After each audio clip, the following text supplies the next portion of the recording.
Hola, buenos días, soy Rosa María González y bueno, venía a hablaros un poco de Mongo de una forma un poco particular y especial y demás. Bueno, si habéis visto el Call for PayPal, pues puse que cómo agilizar Mongo. Y una de las cosas que muchas veces no nos damos cuenta y es que tenemos los problemas al final siempre. Y entonces no nos damos cuenta de que igual, si solucionamos los problemas antes de empezar, nos ahorramos muchísimos problemas a posteriori. Y eso es algo que, bueno, vengo a contaros y espero que os guste. Gracias. Bueno, comenzamos. Tenemos ahí nuestro Fórmula 1. Le vamos a dar la salida. Y nos vamos. Bueno, vamos a ver cómo podemos diseñar una base de datos para que en la realidad nos funcione bien, nos vaya estupendamente y no tengamos que estar luego haciendo cosas extrañas, ni gestionando documentos que se van, que se vienen, ni otro tipo de problemas que, bueno, pues siempre nos va ocasionando cuando tenemos un montón de datos que gestionar.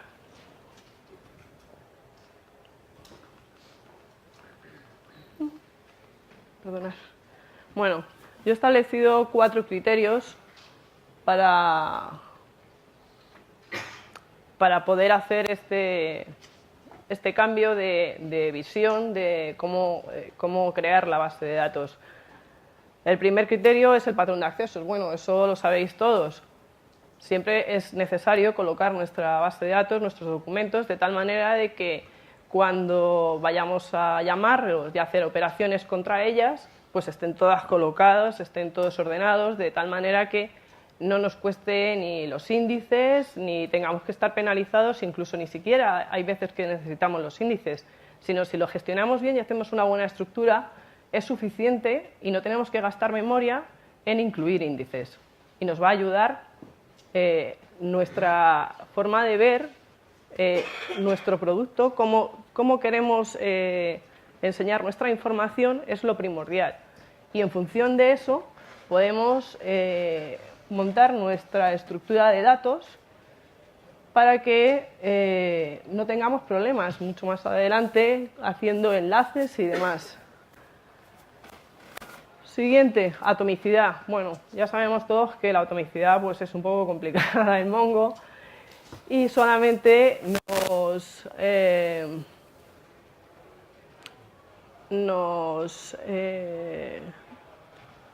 nos ayuda, solamente nos da la atomicidad en un documento, en una operación y solamente con un documento. Si utilizamos más en la consulta, pues al final no estamos seguros de que lo haga o no lo haga. Hay veces que lo hace y hay veces que no, pero tenemos sino que montar una serie de estructuras o de gestiones internas nuestras para poder ver que realmente eso está funcionando o que no está funcionando. Particionamiento de la información. Bueno, eso es otro problema al final, porque claro, si nuestra base de datos va creciendo, al final, claro, pues se nos plantea la opción de decir, jo, esto hay que particionarlo, porque es que, ¿qué hago yo con tanta información? Me la llevo, me la traigo, ahora qué de todo lo que tengo aquí me llevo, ahora qué es lo que dejo. Entonces, todo ese tipo de historias, pues también es otro criterio para la hora de montar nuestra estructura y nuestra base de datos a tener en cuenta. Y el último, normalización. Sí, normalización, ya sé que es de la base de datos relacional, ¿vale? Pero si podemos coger algo de la normalización que tienen las bases de datos relacionales y las podemos aplicar a nuestra base de datos no SQL, ¿no querríais hacerlo? Es una tontería desecharlo simplemente porque teóricamente solamente sirve para SQL. Podemos utilizarlo también para lo nuestro. La parte que podamos, claro, evidentemente, no toda. Bueno, empezamos con la primera parte, sería el patrón de accesos. Bueno, en la primera parte bueno, pues ¿cómo lo haríamos? Pues primero recibiríamos una serie de datos, una información, bien o de clientes o bien que nos han pasado, y tendríamos ahí toda la información que queremos, tanto que queremos almacenar como la que queremos enseñar, como la que queremos mostrar, como toda la información que va a hacer que nuestro patrón de acceso es el que nos va a marcar nuestras pautas. Siguiente, que vamos a hacer un modelado de los datos con un esquema. Sí, en Mongo no es habitual utilizar un esquema, pero si nos apoyamos en un esquema, luego vamos a poder ver mucho mejor la información y al verla escrita, parece una tontería, pero de forma visual nos va a ayudar muchísimo a la hora de ver cómo vamos a estructurar nuestra base de datos. Y nos va a ayudar a ver cómo tenemos que colocar la información para que luego, a la hora de hacer nuestras consultas, podamos gestionarla y que cumplamos el principio de atomicidad. Siguiente, pues vamos a crear el patrón con todo el esquema que ya tenemos. Ya podemos tener un documento básico de cómo elaboraríamos un documento básico para nuestra base de datos. Y todo eso pues lo pasaríamos por el filtro y pasaríamos a la fase 2.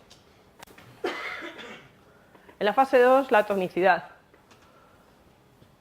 Bueno, ya sabemos que lo que os he contado antes, Mongo solo nos asegura cuando se realizan operaciones en un único documento y a la vez.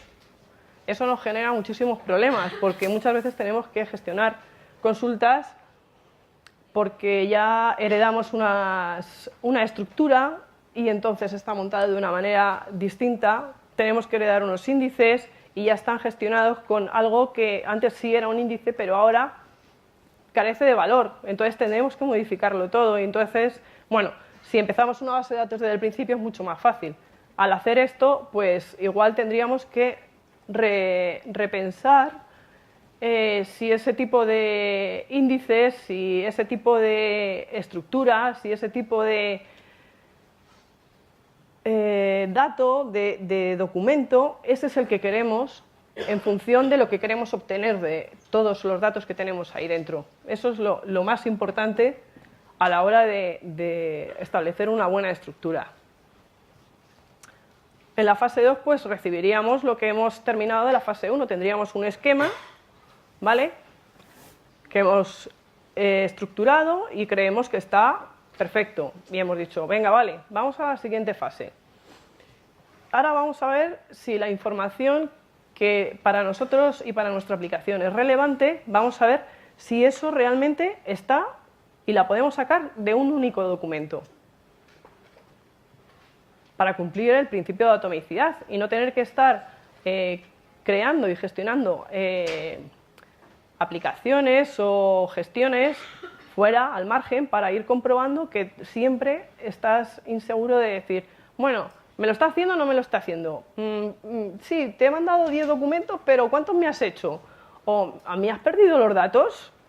Y eso es un poco locura. Entonces, de lo que se trata es de intentar evitar todo ese tipo de incertidumbres y de trabajo extra al final, porque al final tenemos que programarlo aparte para ver que el trabajo que hemos hecho de un lado se está cumpliendo en el otro lado.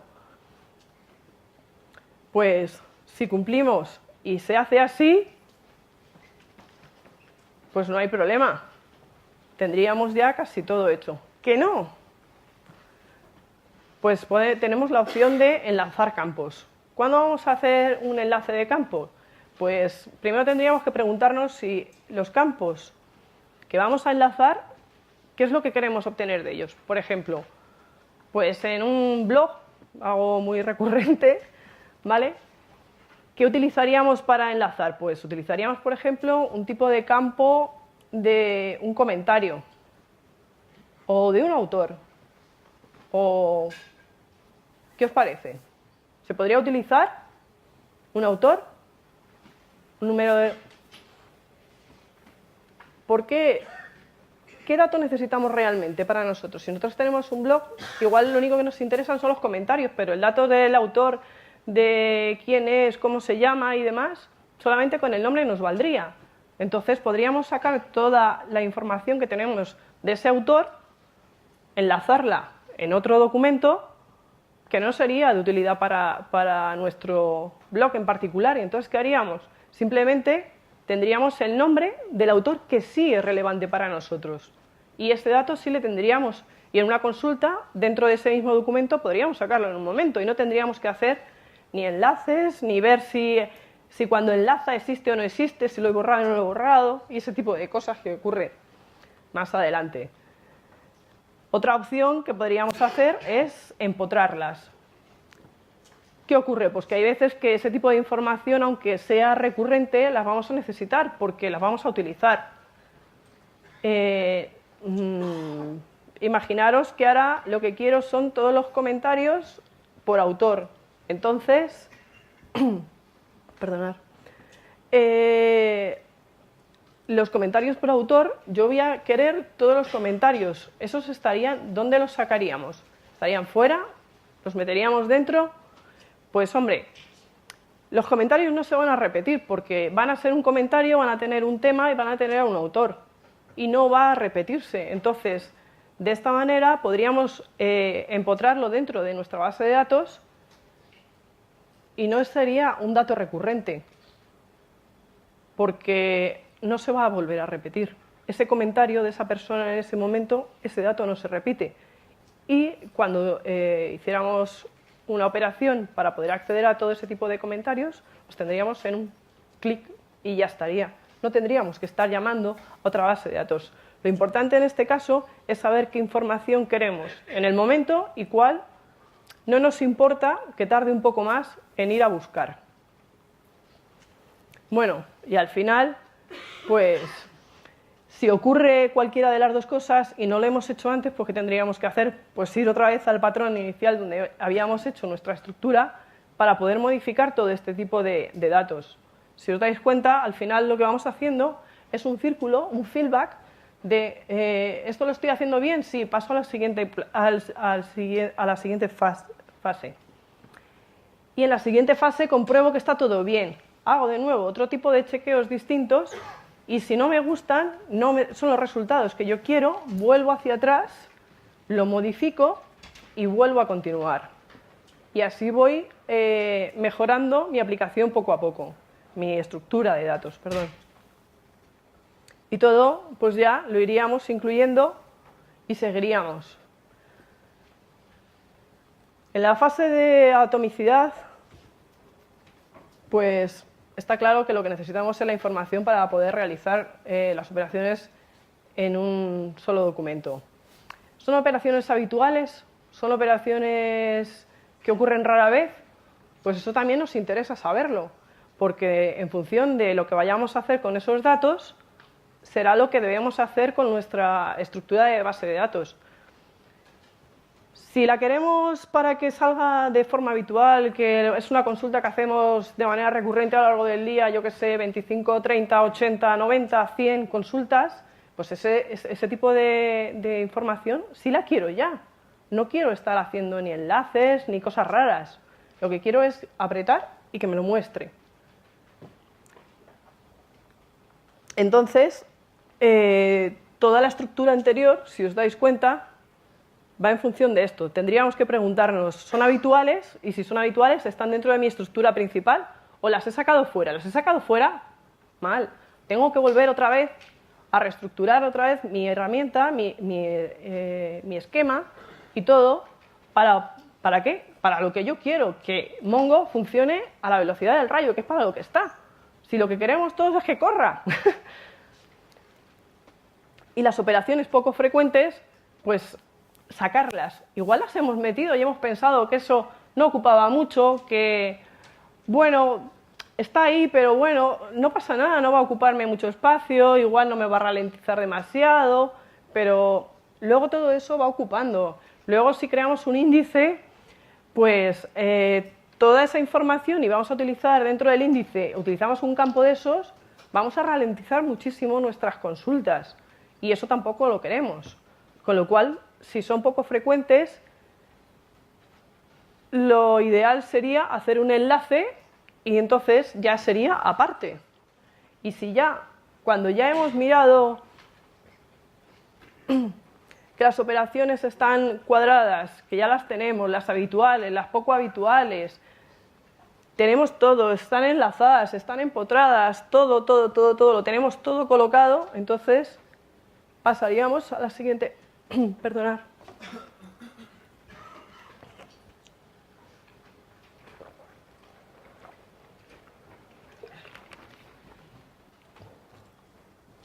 Perdonad que tengo la garganta un poco estropeada. Bueno, la tercera parte sería el particionado. El particionado, nadie quiere particionar información. ¿Por qué? Porque, bueno, pues al final, si la tienes particionada, tendrías que buscar, y bueno, para eso está el árbol B, ¿vale? Que si lo tienes todo bien y utilizas bien los índices, no vas a tener ningún problema. Pero podemos evaluar nuestra estructura habitual, ¿vale? Para evitar ese tipo de movimientos, para cuando tenemos un documento que estamos viendo que bueno, por la cantidad de datos que estamos recibiendo, aquello va a escalar y va a seguir creciendo y creciendo y creciendo, y al final el espacio que tenemos para ese documento se nos va a quedar sin espacio. Y vemos que el pequeño margen que tenemos nos lo estamos comiendo, y al final es algo que deberíamos haber pensado al principio, de decir, pues este tipo de dato, a la larga, pues hombre, igual hoy no tiene mucho, pero estoy viendo que la progresión va a ser increciendo. Entonces, este tipo de datos es peligrosísimo porque al final nos obliga a hacer una partición de datos con lo que todo eso conlleva y demás. Y hacer nuevos índices, verificar que esos índices corren de verdad y que los hemos hecho bien y los hemos gestionado bien. Pero al fin y al cabo esto es muy malo para nuestros índices, son muy lentos, las consultas, y al final lo que ocurre es que nos explota el coche. Porque es que, claro, le hemos metido y al final esto no va. Con lo cual, pues necesitamos seguir preguntando, ¿me va a caber toda la información? ¿Me va a caber o no me va a caber? Bueno, pues vamos a verlo. Si lo hemos hecho todo bien hasta ahora, si hemos visto que la información que tenemos empotrada es la que tiene que estar empotrada, si sabemos cuánto nos va a ocupar, tenemos una idea general, pues esto crece X megas por semana, y ya estamos viendo la progresión de ese tipo de información, estamos viendo que está creciendo y que se va a quedar sin espacio. Y que va a haber un movimiento de documento que luego ahora para los índices nos viene fatal. Porque claro, va a tener que buscar, va a ir a buscar, no lo va a encontrar, va a tener que hacer otra búsqueda y al final estamos buscando y estamos perdiendo tiempo, que es justo lo que no queremos. Pero creemos que nuestro diseño es perfecto. Pues entonces nada, I got the power, tenemos el poder, chicos. Y lo único que podemos hacer es bailar de contentos, de alegría, porque estamos viendo que nuestro pedazo de Mongo está feliz y contento dando saltos porque nuestras consultas van como el tiro.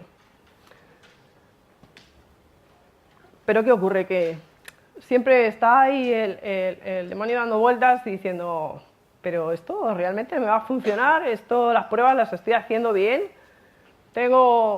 ¿podemos arriesgarnos a ver qué pasa? Pues no. O volvemos a revisar nuestra estructura. Sí, yo sé que es un poco de coñazo volver a revisar otra vez todo el trabajo que hemos hecho, pero si os dais cuenta, todo este trabajo se hace previo a pasar código, con lo cual estamos agilizando luego a la hora de codificar nuestra base de datos, de gestionar nuestros índices, y esta labor es, bajo mi punto de vista, es muy importante el poder gestionar toda esta información antes que no después, porque una vez que ya tenemos establecidos índices, matar índices no nos gusta a ninguno. Gestionar índices que no corren, pues tampoco. Así que, al fin y al cabo, lo que estamos haciendo es revisar todo y estar completamente seguros de que nuestra aplicación va a correr. ¿No podemos? Bueno, pues si no podemos preparar una partición a tiempo y estar gestionando, si vemos que aquello va a crecer de muchísima manera, que no vamos a tener sitio, que no vamos a tener espacio, que estamos viéndolo ya, pues tenemos que partirlo ya y tenemos que revisar nuestra estructura, porque entonces eso quiere decir que no lo hemos hecho bien. Tenemos que volver atrás y decir, ¿en dónde he metido esto? Igual lo he empotrado y no debería haberlo empotrado porque me come espacio. Igual es mejor penalizar ligeramente y hacer con un enlace y gestionarme y hacerme una pequeña aplicación para poder gestionar todos esos enlaces y que cuando yo vaya a llamar al enlace, como ya sabéis, no nos aseguran de que existan cuando vayan a llamarlos, con lo cual tendremos que asegurarnos de que existen. Entonces, tenemos que tener muy claro que si queremos que funcione, tenemos que repasar nuestros datos millones de veces, porque luego perdemos muchísimo tiempo. Luego estamos desplegando y realmente no nos funciona y no sabemos exactamente por qué. Y entonces empiezan las prisas. Yo entiendo que todos tenemos prisas y que tenemos la presión del jefe aquí diciéndote, oye, tal, pero tú ya estás ahí con eso, pero tú ya estás mirando la estructura, pero ¿qué estás haciendo? ¿Pero por qué no lo has hecho ya? Pero si es que todavía no funciona. Claro, sí, yo lo comprendo, pero por eso es muy importante que las personas que os den la información o cuando la recabéis vosotros, es muy importante hacer todo este tipo de preguntas y que la gente, vuestros clientes, vuestros jefes, comprendan lo que estáis haciendo y por qué lo estáis haciendo, que es tan importante como luego hacerlo.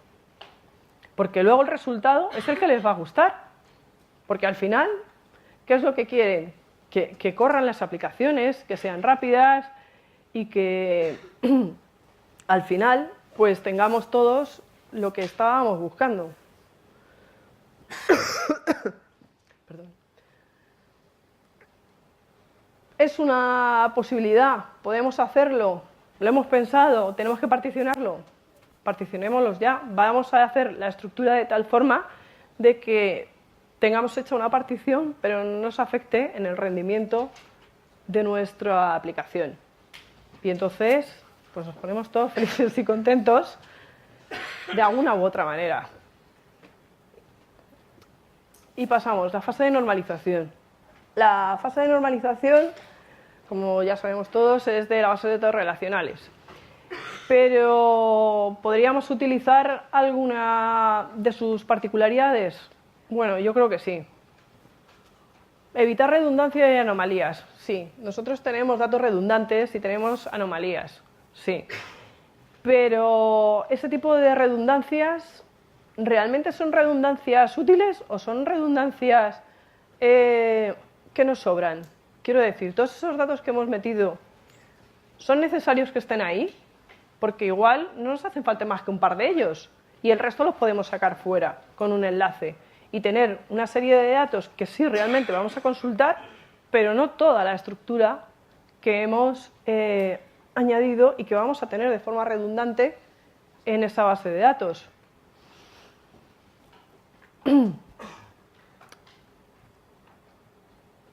A la hora de revisar toda esta información, lo que podemos hacer es darnos cuenta de que hemos incluido cosas, datos redundantes que realmente no nos interesan tener ahí porque están ocupando sitio, espacio y al final no va a funcionar. Con lo cual podemos volver atrás todavía porque no hemos hecho nada. Con lo cual siempre está bien utilizar este tipo aunque no sea específico para NoSQL, a nosotros nos viene bien porque es una revisión sobre toda nuestra información desde fuera para ver qué es lo que estamos haciendo. Y siguiente, evitando tanta redundancia, tanta acumulación de datos, pues estamos evitando a la vez que nuestros documentos se desplacen, se muevan, porque nos hemos quedado sin sitio. Y eso es básicamente es de lo peor que podemos hacer, que se nos estén moviendo nuestros documentos de un sitio a otro porque se están quedando sitio. Eso quiere decir que no hemos dimensionado bien nuestra base de datos, que no hemos calculado bien el espacio que vamos a ocupar, y en función de todo eso, nuestra base de datos al final nos va a crujir por algún sitio. Y tampoco queremos eso.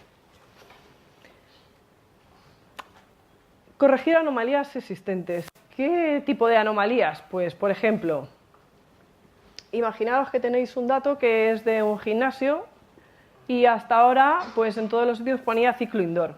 Y ahora quieren poner spinning. ¿Por qué? Porque queda más cool, así, más guay y tal. Pues bueno, vale, muy bien. ¿Os habéis planteado si en algún momento tenéis que modificar algún dato? ¿Cuánto os va a suponer poder modificarlo?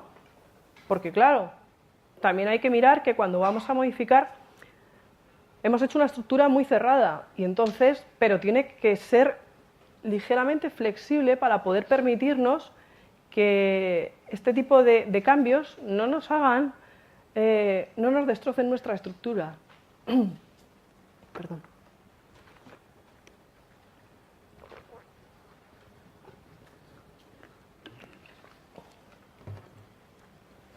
No nos destrocen nuestra estructura.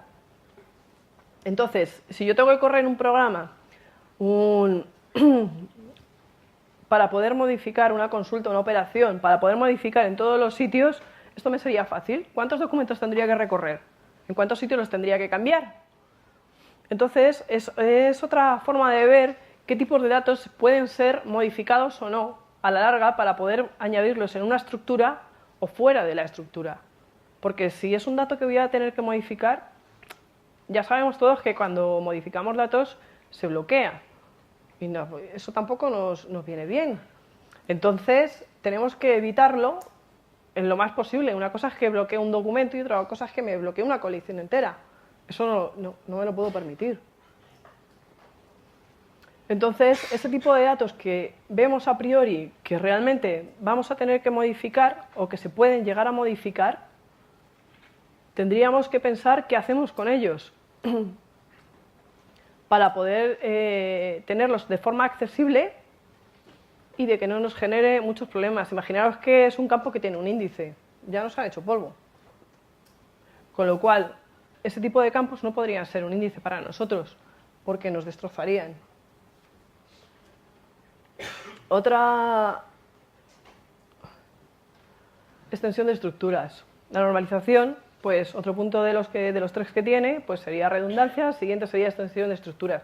Nosotros con Mongo, pues sí, evidentemente, nos vienen muy bien las estructuras porque son escalables, porque hacemos estructuras escalables horizontalmente, no tenemos ningún problema, tenemos añadir un campo, dos campos, tenemos estructuras que se pueden modificar, sí. Pero podríamos añadir qué tipo de campos. Imaginaos que quieren añadir campos y no están dentro de nuestro patrón de accesos. De lo que queremos, ahora quieren añadir campos y quieren que nuestras consultas, esas que funcionaban tan bien hasta ahora, quieren que añadamos cosas dentro, campos que antes no existían. Nuestra estructura soportaría eso. ¿Sería capaz de soportar que añadiésemos cosas y no afectase el rendimiento de nuestra base de datos? Pues eso también tendríamos que poder evaluarlo a la hora de gestionarlo. Y el último punto, pues evidentemente no seguir un patrón de acceso, esto evidentemente, pues no. Esto no es para nosotros, porque nosotros sí seguimos un patrón de acceso que es el que nos ayuda y es el que mejora nuestro rendimiento. Vamos a ver un resumen de todo esto que os he contado, porque igual os he hecho ahí un poco de lío, pero básicamente es que establecemos un modelado de datos con una estructura, un documento, un patrón de accesos de todas las operaciones que vamos a crear, gestionar y que va a hacer nuestra base de datos y nuestra aplicación. Atomicidad, un documento, una operación de Mongo, un documento. Empotrados, pues ya sabemos, información relevante. Enlazados, lo que realmente no nos va a hacer mucha falta. o van a ser consultas, o van a ser operaciones a muy largo plazo de tiempo. No son todos los días, igual es una vez a la semana o igual es una vez al mes. Y lo que os he dicho, una operación de Mongo, un documento. Y con eso lo tenemos hecho, porque así nos aseguramos de que realmente eso va a funcionar, que no nos va a pasar, no vamos a tener problemas, no vamos a tener que generar funciones, ni aplicaciones, ni nada por el estilo para poder verificar que realmente me está haciendo todas las inserciones, todos los cambios, todas las modificaciones que yo le estoy diciendo porque están en un solo documento. Y ese es el secreto, un documento. Un documento es el que me abre la puerta a que yo pueda modificar de forma mucho más rápida y pueda acceder al resto de los sitios sin ningún tipo de problema. El particionamiento, pues bueno, revisar la estructura, cómo nos va a crecer, cómo no va a crecer realmente. ¿Estáis preparados para ver este tipo de campos crecen? ¿Cuánto van a crecer? Eso al principio pues igual no está muy claro, pero en función de lo que vaya a hacer para lo que queramos nuestra base de datos de Mongo y veamos nuestra aplicación, vamos a poder evaluar más o menos qué tipo de crecimiento van a tener nuestros datos, si va a ser necesario o no va a ser necesario. ¿Cuánto de extensible es? ¿Hasta dónde lo podemos extender? Y la normalización, pues evidentemente evita las redundancias que nos ocupan espacio y sitio, y cuidado con las anomalías. Los campos esos que hemos dicho que se pueden modificar y a ver dónde los hemos puesto, todos esos que se pueden modificar y que pueden llegar a decirnos, no, mira, ahora se llama de una manera y antes se llamaba de otra, ahora cámbiamelo en todos los sitios donde está. Pues ese tipo de campos son muy complicados, pero es muy importante tenerlos identificados desde el principio para poder evaluar dónde colocarlos y de qué forma colocarlos. Bueno, joins y transacciones. Bueno, se supone que esto no existe en Mongo, pero bueno, lo podemos tunear de alguna manera haciendo, bueno, os tengo aquí hecho un pequeño diálogo de flechitas y demás, para que veáis que, bueno, al final no se hacen, pero se pueden simular de una u otra manera para poder llegar a ese inalcanzable transacción, entre comillas, que no tenemos en Mongo. Tenemos que mirar otra vez lo mismo. ¿Qué datos son importantes para nuestra aplicación? ¿Que son importantes? Sí. ¿Son indispensables? Bueno, venga, vale. Sí que son indispensables. Vamos a ver, ¿qué hacemos con ellos? ¿Lo puedes convertir en aplicaciones atómicas? ¿Lo podemos convertir que una operación Mongo solamente llame a un solo documento? Sí. Bueno, ¿o no? Entonces, si no podemos convertirlas, ¿qué puede ocurrir? Pues que igual no deberíamos estar trabajando con Mongo, porque si no podemos hacer, si son indispensables para nosotros y no podemos convertirlas en atómicas, al final lo que va a ocurrir es que no va a funcionar, no nos va a valer, no nos va a servir, va a ir muy despacio suponiendo que vaya. Entonces eso también es una cosa que hay que plantearse antes de gestionar y de pensar si realmente Mongo es lo que estábamos buscando. O igual tenemos que ir a SQL normal, porque Mongo no nos sirve. No todas las soluciones son válidas para todo, ni todo sirve para todo, al final.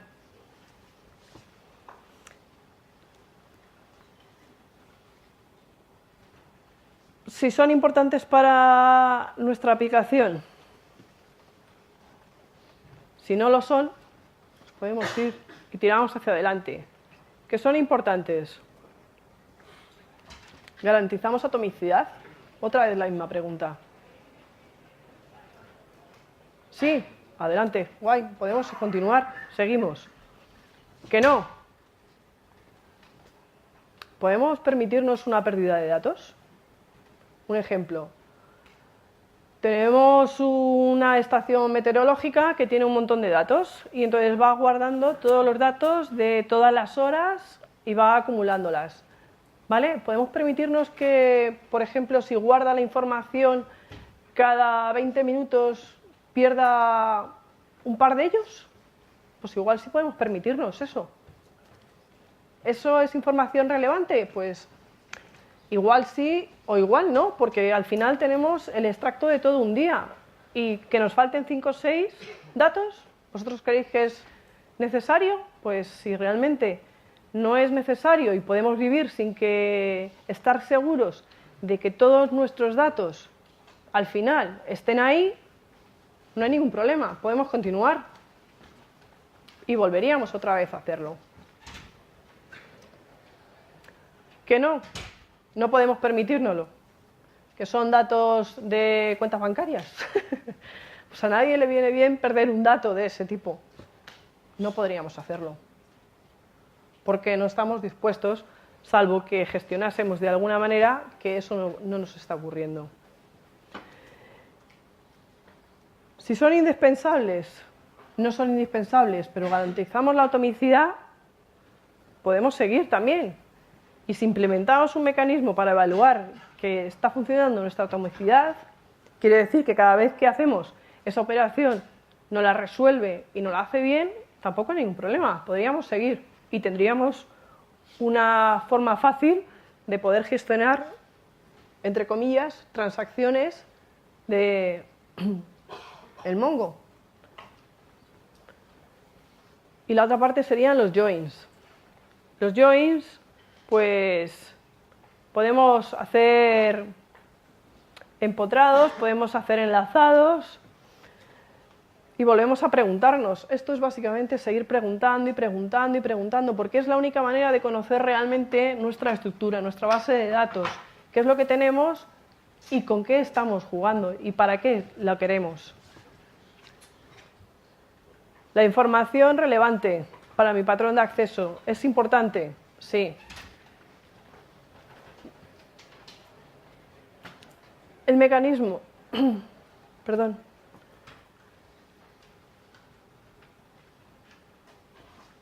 ¿Tenemos hechos algún mecanismo para comprobar nuestra integridad relacional? Porque claro, si hacemos enlaces, los enlaces pueden estar o no. Los enlaces nunca nos aseguran de que vaya a existir, de donde vaya a llamar, Mongo no te lo asegura. Es una de las cosas que tiene, con lo cual tú tendrías que hacer una gestión antes para poder llamar, ver que existe esa relación y si existe, entonces podrías hacerlo. ¿Que no? Ahí lo tienes. Si la información es relevante para el patrón de accesos y hay mucha redundancia, no, pues podríamos empotrar, porque no tendríamos una sobrecarga de información. ¿Que sí? Pues entonces podríamos implicar un movimiento de documentos y eso nos vendría bien. La información que se nos vaya desplazando nos genera lentitud en los índices porque no encuentran la información y tendrían que estar dando vueltas. Entonces enlazaríamos. ¿Que no? Empotramos directamente. Y bueno, hasta aquí es mi charla. Muchas gracias por venir. Espero que os haya sido interesante y haberos podido servir de algo. Muchas gracias a todos.